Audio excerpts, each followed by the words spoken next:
The two richest men in the world are dramatically different. Warren Buffett earned his $41 billion the old-fashioned way, by investing in solid old-line companies that sell basic products: insurance, soft drinks, home improvement, and shoes.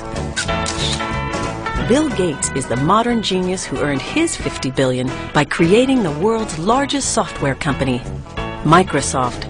His innovative products include Windows, Office, and Xbox 360.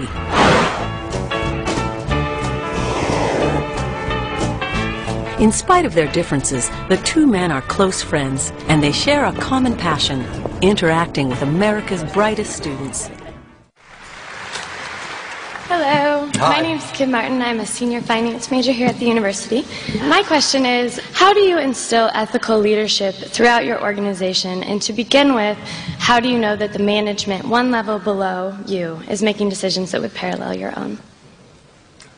We have all the money we need. You know, we'd like to have more, but we can afford to lose money.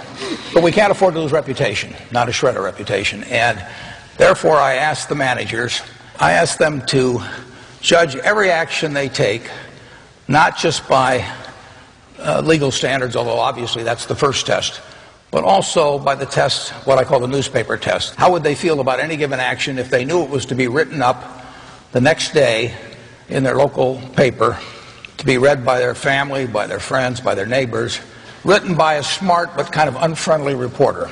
And if it passes that test, it's okay. And I tell them if anything is close to the lines, it's out.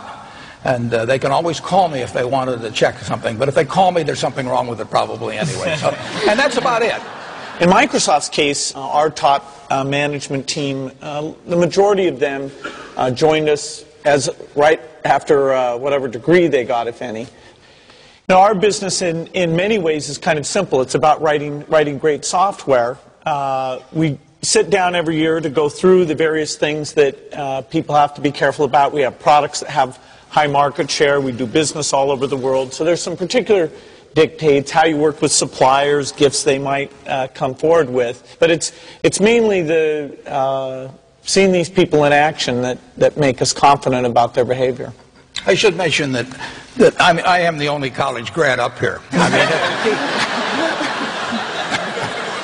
Yeah, I'll be taking my Harvard shirt off pretty soon because I didn't complete the whole course, so I didn't think I should leave it on the whole time. Well, they don't allow you to wear it more than half the day, as I understand it, actually.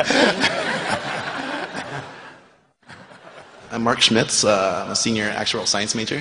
Could you tell us a little bit about your typical workday and how you manage your time to allow for like playing Halo 2 and that kind of stuff? Well, I don't get to play much Halo 2. I have to say, when I play with my colleagues at work, I get slaughtered so fast it's unbelievable when I'm on Xbox Live. Project Gotham Racing, I'm a little better at. It's nice to have a job where gaming is a serious pursuit, and we get to think about that and talk about that.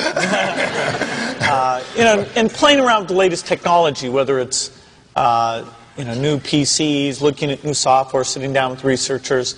It's why I think my job is the best. Warren thinks his is the best, but I'm sure I'm right. Anyway, I'm in meetings a lot. My calendar gets very full with those, and then at night, after the kids have gone to bed, I'm on email a great deal. I get messages during the day. That's my chance to give long responses. And then over the weekend, I send a lot of mail as well. I take 2 weeks a year to just go off and read and think, where I'm not interrupted by work or anything else. I'm just solidly trying to think about the future, and people get to send me things to read as part of that so-called Think Week. So it's a nice mix of things.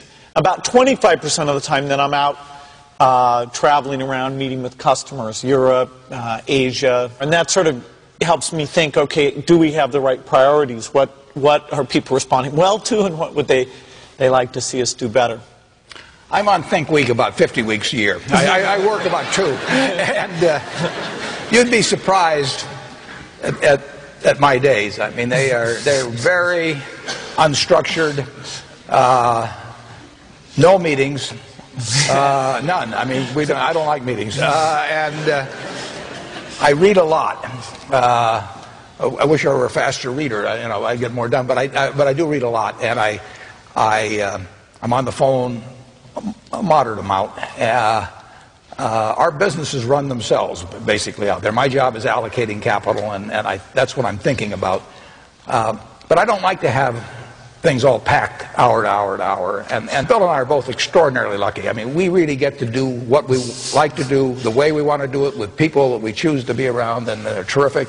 I mean, we've really got everything our way, and we're very fortunate. And in his world, he has a different kind of pace than I have, but we both love it the way we do it. And my guess is that we're each the most productive in that particular mode too, because it fits our personalities and aptitudes.